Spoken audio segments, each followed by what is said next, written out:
2019년 11월 서울 강남의 한 고급 레스토랑. 테이블마다 턱시도를 입은 남자들과 이브닝 드레스를 입은 여자들이 샴페인 잔을 기울이고 있었다. 이날 밤의 주인공은 단 한 사람, A씨였다.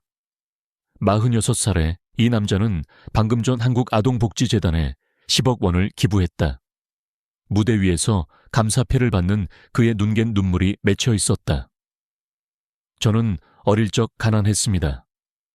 그때 받은 도움이 없었다면 지금의 제가 없었을 겁니다. 그의 목소리는 떨렸고 객석에선 박수가 터져 나왔다. 언론은 그를 기부천사라고 불렀다. SNS엔 그의 선행을 칭찬하는 댓글이 수천 개 달렸다. 하지만 그날 밤 행사장을 나서며 그가 가장 먼저 한 일은 스마트폰을 켜는 것이었다. 화면엔 은행 앱이 떠 있었다. 그는 특정 계좌번호를 확인했다. 잔액은 23억 4,200만 원. 그는 희미하게 미소 지었다. A씨는 2005년부터 기부를 시작했다. 처음엔 작은 금액이었다. 고아원에 500만 원, 불우이 웃돕기 성금 300만 원. 하지만 그의 사업이 커지면서 기부 금액도 커졌다. 2012년엔 5억 원을 독거노인 지원센터에, 2015년엔 8억 원을 장애인 복지관에 전달했다. 그는 기부할 때마다 반드시 언론을 불렀다.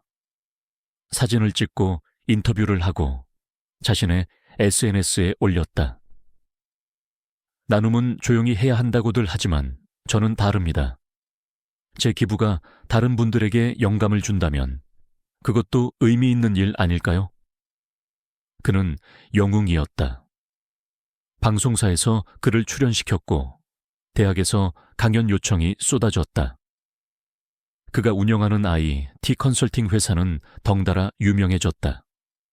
대기업들이 그와 계약을 맺기 위해 줄을 섰다.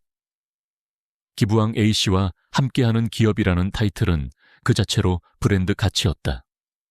하지만 2020년 2월 상황이 달라지기 시작했다. 한 익명의 제보가 국세청에 들어왔다. A씨의 회사가 탈세를 하고 있습니다. 그리고 기부금의 출처를 조사해보세요. 담당 조사관 B씨는 뭔가 이상하다고 느꼈다. 제보 내용이 지나치게 구체적이었다. 특정 계좌번호, 거래 일자, 금액까지 명시되어 있었다. B씨는 A씨의 회사 재무제표를 열람했다. 표면상으론 문제가 없었다. 매출은 꾸준히 증가했고 세금도 제때 납부했다. 하지만 B씨는 한 가지 의문을 품었다. 회사의 주요 거래처 중 하나인 한 IT 업체의 실체가 불분명했다. 사업자 등록은 되어 있었지만 사무실 주소는 허름한 원룸 건물이었다. B씨는 직접 그곳을 찾아갔다. 문패도 없었고 누가 사는지조차 알 수 없었다. B씨는 확신했다. 뭔가 있다. A씨의 회사는 2015년부터 그 IT 업체에 매년 30억에서 50억 원 상당의 용역비를 지급했다. 그런데 그 업체는 직원이 단 한 명도 없었다.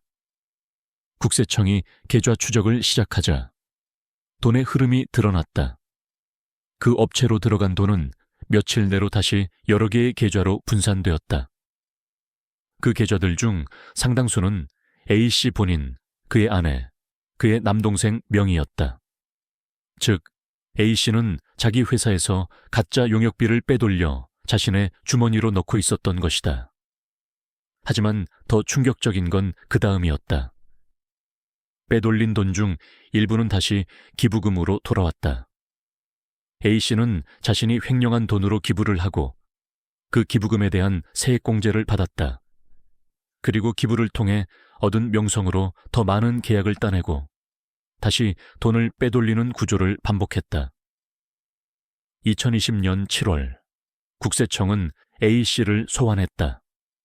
조사실에 앉은 그는 여전히 침착했다. 제가 무슨 잘못을 했습니까? B씨는 그의 눈을 똑바로 바라봤다. 해당 IT 업체와의 거래 내역을 설명해 주시겠습니까? A씨는 잠시 침묵했다. 그리고는 능숙하게 대답했다. 하지만 A씨는 아무것도 제출하지 않았다. 대신 그는 변호사를 선임했고 언론에 이렇게 밝혔다. 저는 국세청의 부당한 표적 조사를 받고 있습니다. 제가 기부를 많이 참여해서 시기하는 세력들의 음모입니다. 그의 지지자들은 즉각 반응했다. SNS엔 그를 지지하는 해시태그가 등장했다. 일부 언론도 기부천사를 괴롭히는 국세청이라는 프레임으로 기사를 냈다. 하지만 국세청은 멈추지 않았다.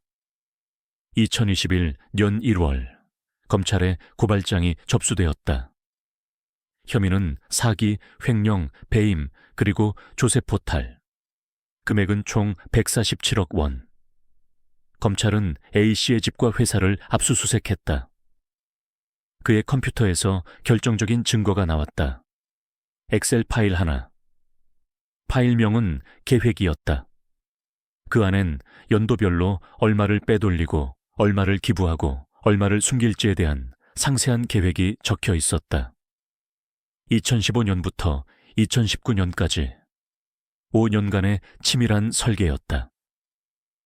심지어 그는 기부 후 언론 노출 극대화 방안이라는 항목까지 만들어 놓고 있었다. 어떤 매체에 보도자료를 뿌릴지, 어떤 사진을 찍을지, 인터뷰에서 어떤 말을 할지까지 미리 정해놓았다. 기부는 그에게 선행이 아니라 투자였다. ROI를 계산하는 비즈니스였다. 재판은 2021년 6월에 시작되었다.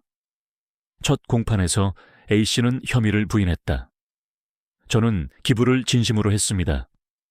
제가 도운 아이들과 어르신들은 실제합니다. 그분들에게 물어보세요. 하지만 검사는 냉정했다. 피고인이 기부한 돈이 애초에 범죄로 얻은 돈이라는 사실을 알고 계십니까?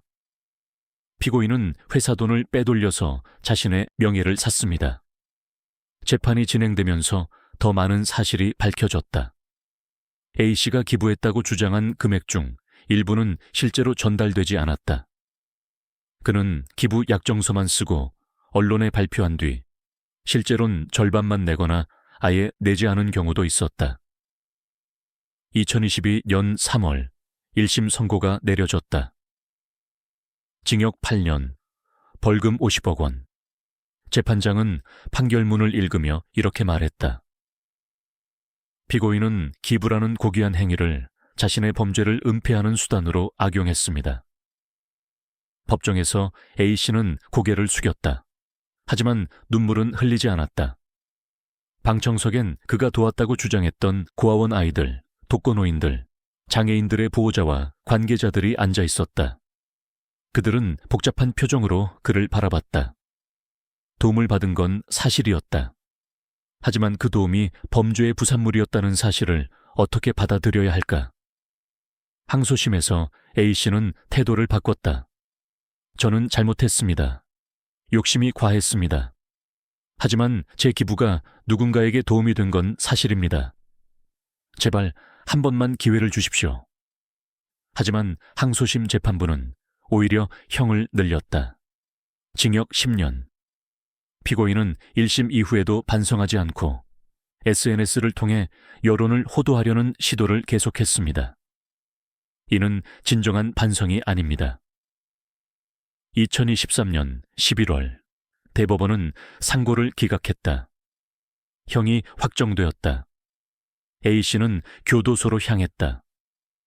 그가 떠난 뒤 그의 회사는 파산했다. 직원들은 하루아침에 일자리를 잃었다.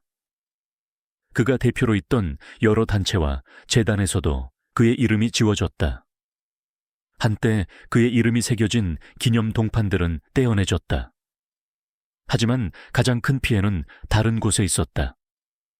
그의 사건 이후 한국의 고액 기부자들에 대한 사회적 시선이 냉소적으로 변했다. 또 저런 사람 아니야? 라는 의심이 진심으로 나누려는 사람들에게까지 향했다. 기부 문화 자체에 금이 갔다. 2024년 여름 한 기자가 A씨가 수감된 교도소를 찾았다. 접견실에서 만난 그는 야위어 있었다. 기자는 물었다. 왜 그렇게까지 했습니까? 사업도 잘 됐고 돈도 충분했는데. A씨는 한참을 침묵하다가 대답했다. 처음엔 정말 돕고 싶었어요. 진심이었습니다. 그런데 기부를 하니까 사람들이 저를 달리 봤어요. 존경했어요. 그게 중독됐습니다. 더 많이 기부하면 더 많은 사랑을 받을 수 있을 거라고 생각했어요. 그런데 제 돈만으론 부족했어요. 그래서 그는 말을 잇지 못했다. 기자는 한 가지를 더 물었다. 후회하십니까? A씨는 고개를 끄덕였다. 매일 후회합니다. 하지만 제가 후회하는 건 잘못을 저지른 게 아니라 들킨 거예요. 솔직히 말하면. 그는 쓴웃음을 지었다. 저는 끝까지 거짓말쟁이인가 봅니다. 그의 사건은 한국 사회에 질문을 남겼다. 범죄로 얻은 돈으로 한 기부는 선행인가, 아닌가? 도움을 받은 사람들에게 그 돈의 출처는 중요한가? 그리고 우리는 왜 기부하는 사람을 무조건 선하다고 믿으려 하는가? A씨의 다른 통장은 단순히 숨겨진 계좌가 아니었다. 그건 인간의 욕망, 허영, 그리고 타인의 고통까지 이용하려는 비열함이 담긴 상자였다. 그 상자가 열린 순간 우리는 알게 됐다. 때로는 가장 밝은 빛 뒤에 가장 어두운 그림자가 숨어 있다는 것을. 2025년 1월, A씨가 기부했던 한 고아원에서 아이들이 그림을 그리고 있었다. 한 아이가 선생님에게 물었다. 선생님, 그 아저씨는 나쁜 사람이에요? 선생님은 답하기 어려웠다. 글쎄, 복잡한 사람이었단다. 아이는 고개를 갸우뚱했다. 그리고는 다시 크레파스를 들었다. 종이 위엔 무지개가 그려지고 있었다. 아이는 몰랐다. 자신이 그리는 그 무지개가 누군가의 거짓 위에 피어난 것인지